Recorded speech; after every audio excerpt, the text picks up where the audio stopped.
So, welcome back, or welcome for those who came for the afternoon session. So, it was not planned that I would be the chairman again. I wanted to pass this task to Pierre-Louis, but when he says no, he's one of the few persons where I take no for an answer. So, I will chair for 3 speakers for this session. So, the first speaker of this afternoon session is Dave Levermore, a dear old friend of Claude, Francois, and also myself, who hosted me in Tucson, Arizona. I will never forget for my longer stays there.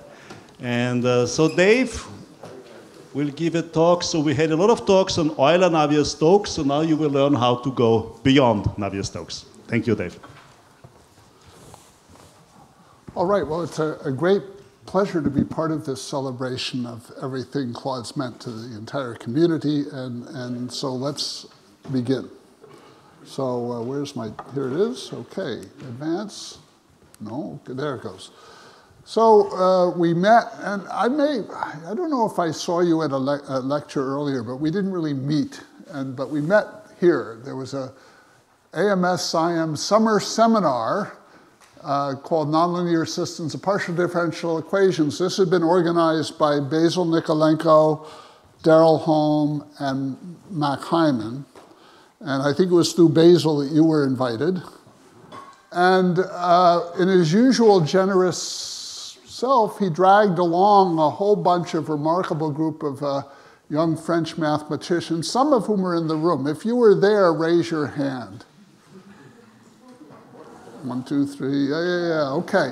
And so we were treated to 2 weeks of lectures, spectacular lectures. Some were from here, Luc Tartar, I particularly remember. Claude, I particularly remember. And some, I think, were the first time the French people were meeting Louis Nuremberg and Martin Kruskal and a whole bunch of other people. So it was a fun meeting. I was very popular because I was already working at Lawrence Livermore Lab, and they allowed me to rent a car. And as the College of Santa Fe was sort of outside the main part of Santa Fe by quite a bit, I was able to drive people to the good restaurants in Santa Fe, of which there were many. And so very often I was having lunch and dinner with Claude at the good restaurants in Santa Fe. There's stories about that that can wait until this evening. But what impressed me about Claude at the meeting was his questions. And for me, at least, and I think for many others, his questions were a lens that focused on mathematical opportunities. And this is a fantastic skill to have, not only as a researcher, but as a mentor to younger people. So I was asked by the Kaiser in particular to talk about the BGL program, and so I have a few slides on that. So it began because of this first meeting. For whatever reason, Claude thought it was worthwhile inviting me to come for a summer in Paris, a month. Fortunately, I had also an invitation from École Normale Physics to come for a month, and so I got to spend 2 months in Paris. And the starting of the collaboration with Francois and Claude was just one of those remarkable instances. And in fact, the fact we're here now is really important because we came for 2 lectures, one by Ron DePerna and one by Louis Nuremberg, who were in the big lecture hall, not this small little guy. And afterwards, we went to a cafe just across the street here, and we sat down, and those of us who knew Ron DePerna knew very well that he would not have cared about the Boltzmann equation unless he thought it was a route to compressible Euler. This was his whole reason for existence, mathematically.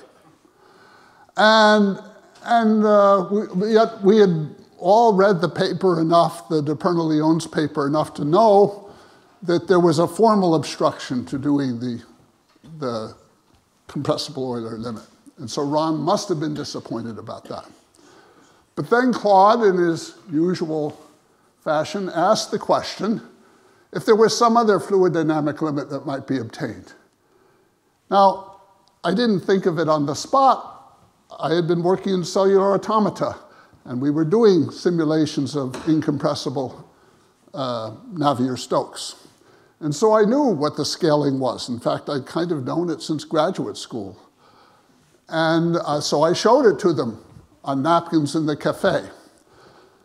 Well, those of you that know the two might guess that they were first very skeptical, having been experts in kinetic theory and having never seen this before. But I could see as we went through about 3 or 4 napkins that Claude was interested. So at some point he gets up and let's go back to the École Normale. We march back and there's the classroom at the CMA and you redid the calculation. Do you remember that? You're on the board.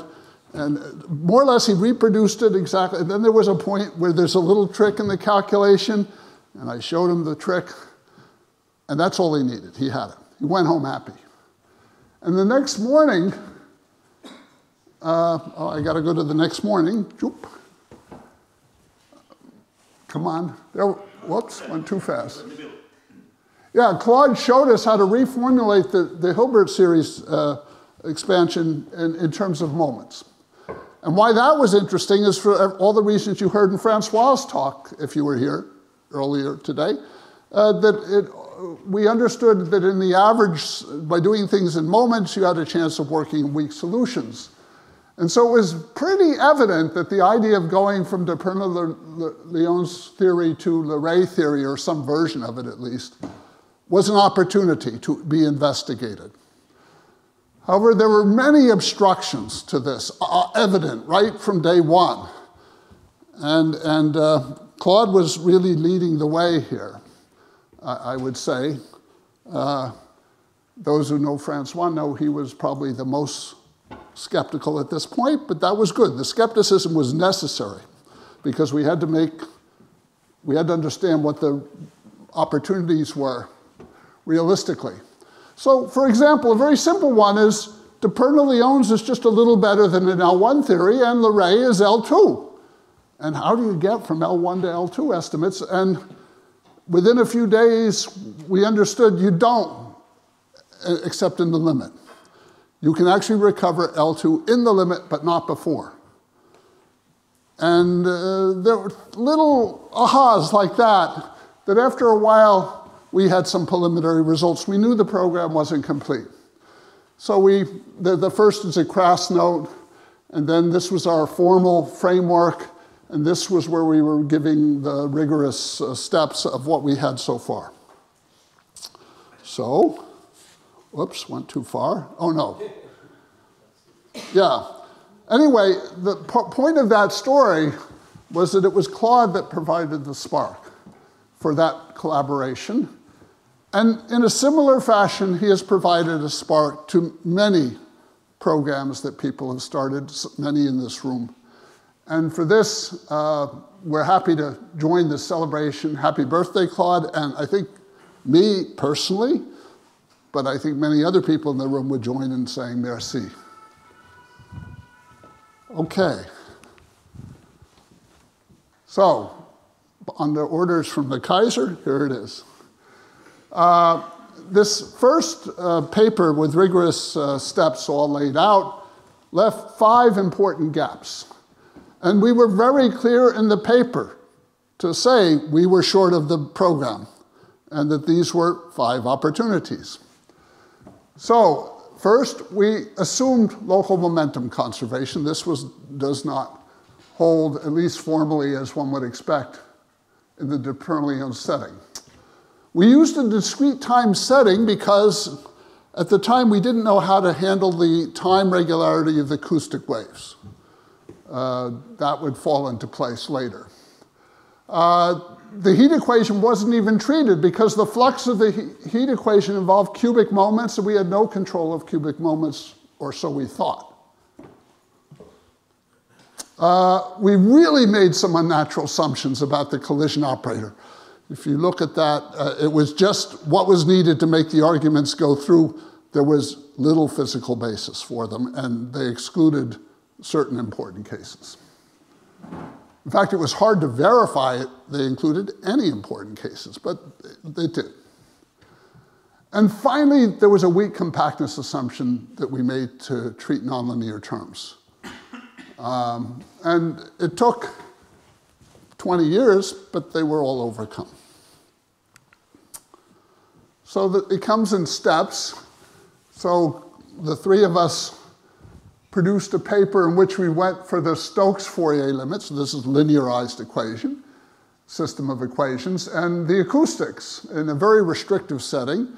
And why it was restrictive, because at the time we were controlling fluxes with the, more or less with the entropy rather than the entropy dissipation.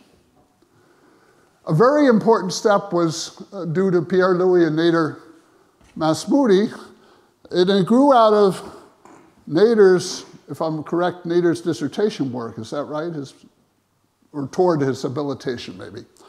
But it was what they had done earlier was pass to the limit from compressible Navier-Stokes to incompressible. And that was actually a very important paper, I should say, Pierre-Louis, because I grew up in the shadow of Andy Maida, and of course Andy and Sergio Kleinemann had done it, but they'd done it for the absolutely easiest of cases, but went around saying the problem was solved. And this, of course, discouraged many young people from going and doing what was in fact a harder problem in the same direction. And so the fact you guys did that sort of blew that, advanced the field. This was good. And more importantly, the ideas that they used to control their time regularity were key to now controlling the time regularity for Boltzmann too.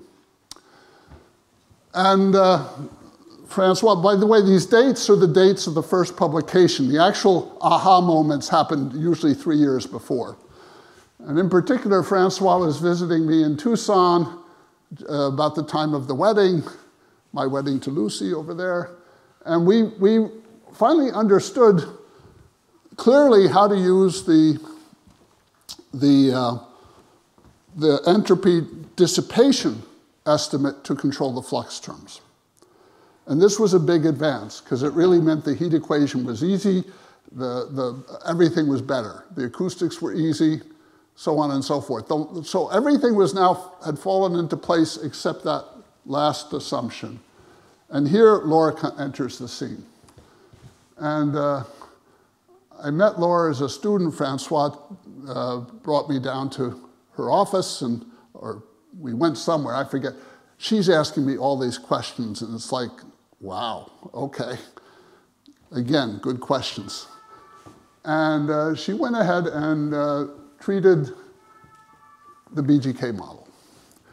And embedded in the BGK, she proved, the first one to prove sort of incompressible Navier-Stokes, fully nonlinear, but from the BGK model. And embedded in her proof, which was dense, was clearly what became part of the L1 velocity averaging. Okay, come on, there we go. And it was very helpful when in a short note, Laura and Francois extracted that and presented it to the community in this beautiful note, 6 pages, I think, as a general tool that could be applied and has been applied elsewhere.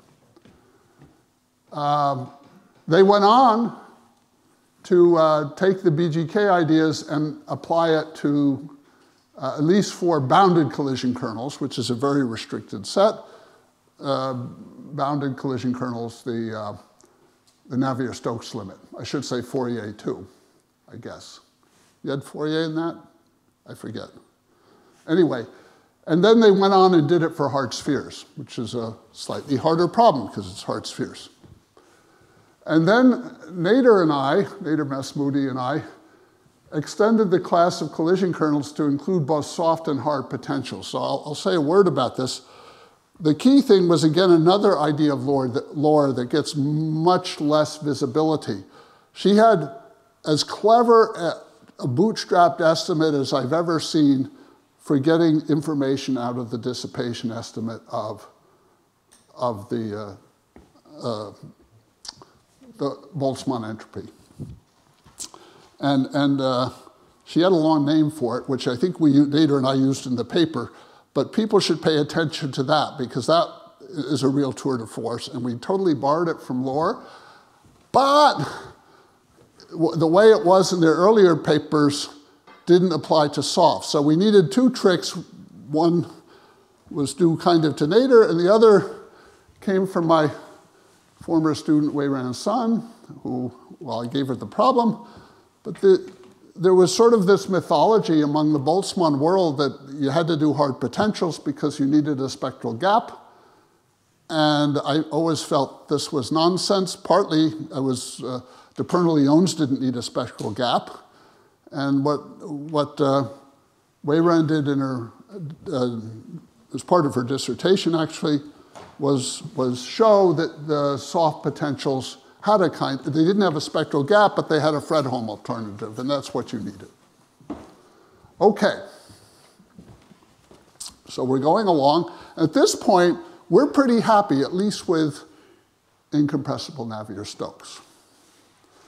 Now, in a periodic box. But unless you have a huge lab, you're never going to fit a periodic box in it. And so what about boundary conditions? Well, here, Stefan Mischler added to the de Bernoulli's theory a Maxwell accommodation condition. Now, for those of you that know, Maxwell accommodation, that's better than nothing. But it's actually not a totally physical set of boundary conditions. It actually doesn't have enough degrees of freedom to actually match the macroscopic world. And the argument that Stefan had used really used the structure of the Maxwell accommodation boundary condition.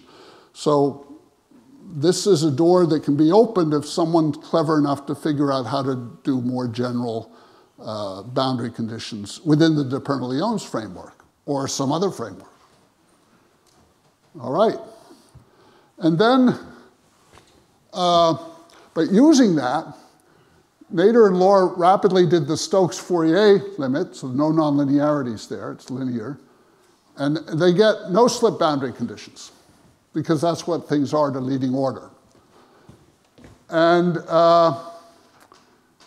Ning and Nader and I, a little bit later, did the acoustic limit. And the beauty of the acoustic limit is the only boundary condition you get in the limit is the normal velocity zero.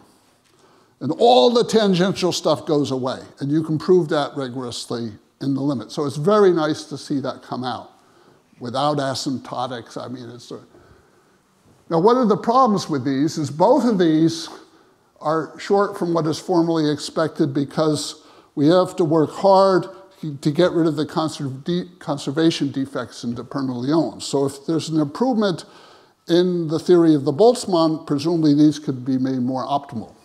The other thing that's missing in the first is we know from formal asymptotics and from numerical experiments and simulation that the Navier boundary condition is actually the right boundary condition for Navier-Stokes. And that has not been rigorously established in this setting. Okay. Okay, lately there's been, and in our meeting, there's been a lot of talk about Hilbert's sixth problem. And what we just talked about, this beautiful little collaboration with Francois and Claude, was a tiny part of the larger sixth problem. But in reading certain manuscripts, articles, and whatever, I realized a lot of people use the term sixth problem, expecting to get some attention, but don't even know what it is. So first, superficially, what it is. Well, what was going on when Hilbert made this was a revolution in physics. So up until 1850, the theory of heat was all about something called caloric. Caloric was, of course, something postulated by Lavoisier and Laplace in the 1870s, 1780. The trouble is that measuring heat is difficult, and so they developed measurements called calorimeters, which had huge error bars back in the early day, and it made them very hard to get accurate measurements. Things got much better in the early 1800s. But out of this whole thinking, eventually led to an understanding of the law of conservation of energy. Now, many mathematicians talk about, oh, we show energy is conserved. That was known to Leibniz and Newton. No. Because you are thinking of energy as merely an integral. And that's not the way the physicists were thinking about it, right? They're thinking about the relationship between kinetic energy, potential energy, together mechanical energy. That was understood by Newton and Leibniz. But the relation to thermal energy, and even the relation to work, surprisingly, was not understood clearly. So what's the formula for kinetic energy? One particle, 1/2 mv squared. If you go back and look at Leibniz and all those early people, they were doing mv squared. Who put the 1/2 in front of the mv squared? Who? Louder? Well, I don't know. You tell me. It was Coriolis. Now, Coriolis, so the word energy had been invented by Thomas Young around 1802. And he invented it because, you know, in the 1700s, you began getting this, people stopped writing in Latin and they were writing in their native languages, so French, German, whatever. And what had been a very uniform vocabulary for energy, vis viva, was now a zoo of terms that didn't sound anything like each other. So Thomas Young proposed, he created this word out of some Greek root or something, energy. And it took several decades for it to fully catch on, but it did, because it's now a word that's almost the same in all languages. Okay. So why did the 1/2 go there? So that the derivative of the kinetic energy corresponds to mechanical work. And you understand mechanical work as a conservation concept goes back to the ancients. This is from simple machines, levers, even hydrology later, right? There was notion of conservation of work. And now all of a sudden it's tied to the mechanical stuff and then ultimately the thermal energy. Okay, now this realization actually suggested to some that thermal energy might actually be kinetic energy of tiny molecules that compose matter. In fact, this had been suggested quite early by Daniel Bernoulli in the famous appendix, I think it's chapter 11 of Hydrodynamica, but was widely dismissed at the time. And so it comes up again in the 1850s and was dubbed at that point, I think it was in something like, anyway, sometime in the 50s, the kinetic theory of heat. Come on, there we go. All right, well, it was highly controversial. After all, we had this existing theory of heat, caloric, and all of a sudden the people were talking about these things you could not see and could not measure, and that they were responsible for the heat. The two sides were called the atomists and the energists. The energists believed in energy, the new concept, as a sort of object. Anyway, and from a modern perspective, you say, well, isn't it obvious? You know, how could they say? Well, let me point out some obvious things that were wrong with the atomist argument at the time. So the first one is specific heat capacities. This goes back to Clausius's 1875 paper, in which he proposes that the difference in heat capacity seen in measurements had something to do with the size of the molecules. In other words, how complex they were, how many atoms and whatever that they might have. What their structure was, they weren't entirely sure. And so he postulates this thing, you know, a binary, a diatomic molecule will have a different heat capacity than monatomic or triatomic. And the problem was that the predictions for monatomic there were no known such molecules. Nothing was monatomic. Everything was known from calorimetry to be polyatomic. All right? And in fact, this was largely the case. The first monatomic molecule that was known was mercury vapor. And that was in 1776, something like that. So well after this work was being done. Okay. So problem number one, the prediction for monatomic molecules had no representatives. Not only that, the predictions for other molecules were kind of all over the place, the error bars. They didn't really have a convincing theory that was predicting the right heat capacities. Clausius, in his first paper, was criticized because his model had these polyatomic molecules whizzing inside a container, and the only interactions were collisions with the wall. And someone made the observation that if someone walks into a room smoking a cigar, you don't smell the smoke right away. It takes time for it to fuse. Clausius went home and thought about that, and he came up with the concept of mean free path. But to do that, he had to postulate the way the things interact. And he did the simplest thing possible. He said these molecules, even though they're not points, they're going to interact as if they were hard spheres. A simple model to come up with the concept of mean free path. Okay. This was then taken up by Maxwell so Maxwell enters the fray because of this paper of Clausius, and Maxwell understands that with the concept of mean free path, that he can actually make a prediction from the kinetic theory of what the viscosity of a gas should be like. And he derived the Maxwellian. This came out in 1860. And in the same paper, he showed that the viscosity has to go like temperature to the 1/2 and be independent of the density. Now, he thought this was for sure wrong, and that therefore experiments would show that this to be wrong and would kill the kinetic theory. And you see this in his private letters to Kelvin and so forth, and so forth. So he doesn't find any convincing experiments, so he does them. Actually, with the help of his wife, who apparently was very good in the lab.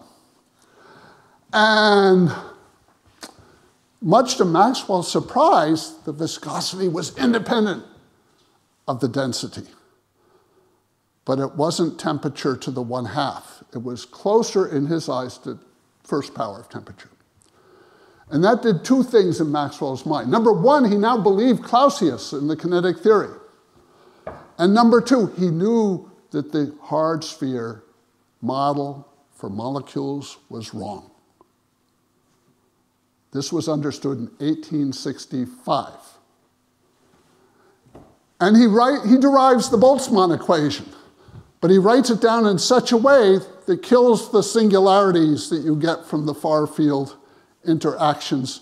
This was it's a weak form we know now, but no mathematician was thinking of weak form back then, and he was just way ahead of his time in this regard.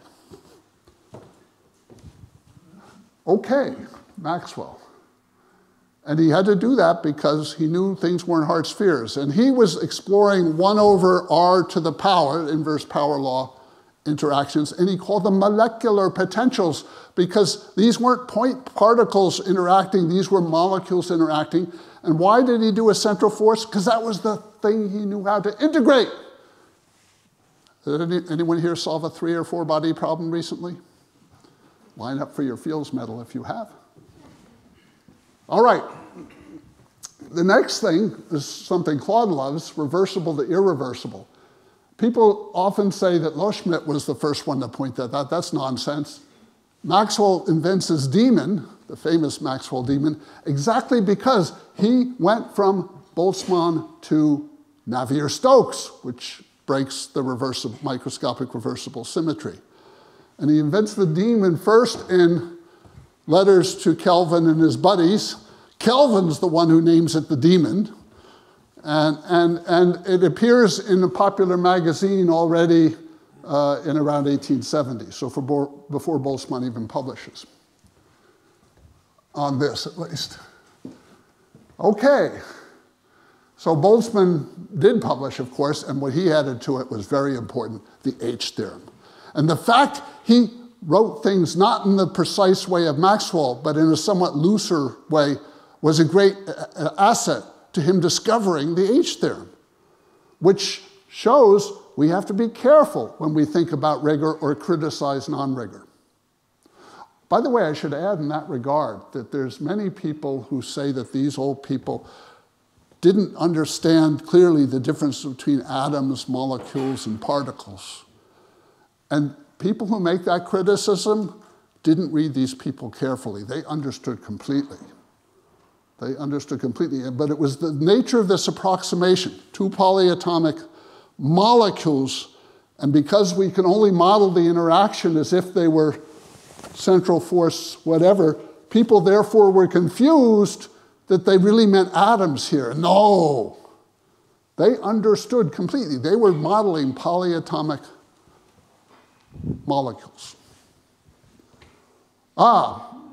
So Lord Kelvin Thomson, he already writes a paper addressing this. Loschmidt's criticism. Loschmidt's a very interesting guy. He's on the side of Boltzmann. And he's just publicly airing this in order to try and bat down, Boltzmann responds, to bat down the discussion, the criticisms about reversible to irreversible. All right, time averages versus ensemble averages. This paper of Clausius, which you see here, is incredibly important. I list it twice, it's so important, because it's up there in the molecular interactions as well. Clausius, 5 minutes? Oh, I'm going to go real fast now, but this one's a good one. This paper of Clausius is where he computes the pressure of a gas of molecules that interact by central force interactions. So exactly Maxwell's model. And he does it in terms of a time average. This is where he invents the virile theorem that we all learn in mechanics and stuff like that. This paper had 3 immediate descendants. One of them I mentioned here. Boltzmann introduces the ensemble average in statistical mechanics to make sense of this. And Maxwell brings this paper to the attention of van der Waals, who uses the intuition in it to invent the van der Waals equation of state and discover phase transitions and win a Nobel Prize in physics. That's pretty good. Clausius, since all of his particles in the gas could be different masses, different objects, he understood right away that the ideal gas law had a universal constant in it, at least according to the theory. So he had his student, Horstmann, collect all the data that people had done on gas laws and find, how many learned in kindergarten, PV equals nRT, right? N number of, well, R is universal, the way we learned that. And N, they didn't have any idea how to measure. So they were doing the mass of the gas. So the constant was always depending on the gas. Until you change the M for mass to N for moles. So Horstmann did that to the best of his ability, given the uncertainties they had about Avogadro's number then, and all of them lined up on each other. And what became a combined gas law or general gas law now was a universal gas law. And boom. And then the latecomer was Poincaré. Poincaré proves his recurrence theorem in 1890, and in a popular article comments that it contradicts what Boltzmann had done. But the criticism of that criticism came right away, but your paper only proved it in 3 dimensions. Remember, they didn't use vectors back then. So Poincaré's article has 3 space dimensions. Zermelo redoes Poincaré's proof with a lot of dots, also not using vectors yet, and then more seriously critiques. Boltzmann responds, there were actually 2 back and forths, and basically says, you should live so long to see the recurrence time. But, very interesting. All right, so Hilbert called for mathematicians to think this was the sixth problem. So I'm going very quickly now. There are two parts to it. Notice two words I want you to see here. One is axioms, axiomatic. That was top of Hilbert's mind because it was very much at a revolution in mathematics that was ongoing at the time. And limiting analysis, right? Probability, connecting to statistical physics, and connecting to continuum mechanics. All right, I just mentioned very briefly here that this was really, the axiomatic approach was already ongoing in mathematics and would continue to ongo. Probability theory was just born, at least for stochastic processes. Here's Bachelet, happily mentioning him here. There's some finance people in the audience that knows about this. And then we have a whole bunch of people to varying degrees embracing this. Einstein's theories are presented to the physicist in axiomatic form. Ergodic theory was developed by Birkhoff, von Neumann, Hopf. Hopf was mentioned earlier in this context exactly, and Fomin and Gelfand, for example. I've left off many names. And then you had the new statistical physics of Gibbs, the quantum physics revolution, and relativity by Einstein, all of which, to varying degrees, adopted more of an axiomatic approach. Okay. This makes it clear that the sixth problem of Hilbert really is not one problem, but rather providing an endless supply of problems to be solved. And it's not going to end with any one paper. And the one point I want to make is it's about much more than classical hard spheres and periodic domains. But I'm not saying that that kind of problem isn't a great place to start, but it's only a start. And the best any of us can claim to have is to make a contribution which actually points the way for others to make contributions, because this is not an ending process.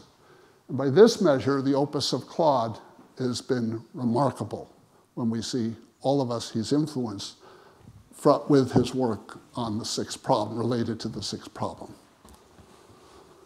Okay, now I'm out of time, so I just want to say one thing. There are, even within BGL, there's things to do. Here's a fluid system Claude and I worked on for a number of years. This is actually a rigorous, this is an asymptotic limit, formal. We can't prove this from de Perle-Lyons. Notice that the heat equation has viscous heating in it, but it also has this time derivative pressure. I've not even seen, for this theory, good math worked out except for classical solutions. So the no-Leray analog. There's others like weakly compressible models that go back to the mid-'80s at least. And our best results for the full Euler and Navier-Stokes systems are really tied by limitations for our theories for those systems and limitations on the theories for the Boltzmann equation. Progress on either of these will advance this. I'm not going to drag you through this, except to say that what I'm giving you here is a way to get, with that magic recipe here, a system, an approximation to fluid dynamics which goes on beyond the compressible Navier-Stokes approximation. This is entropy respecting and everything like that. So this, even for classical solutions, this needs work. And another one related to it has recently been posted by Michael, who's here in the audience, right? And Arana, who was part of the program up until recently, Tom Hughes, and Baidu, who I don't know. Anyway, and these are related to known systems.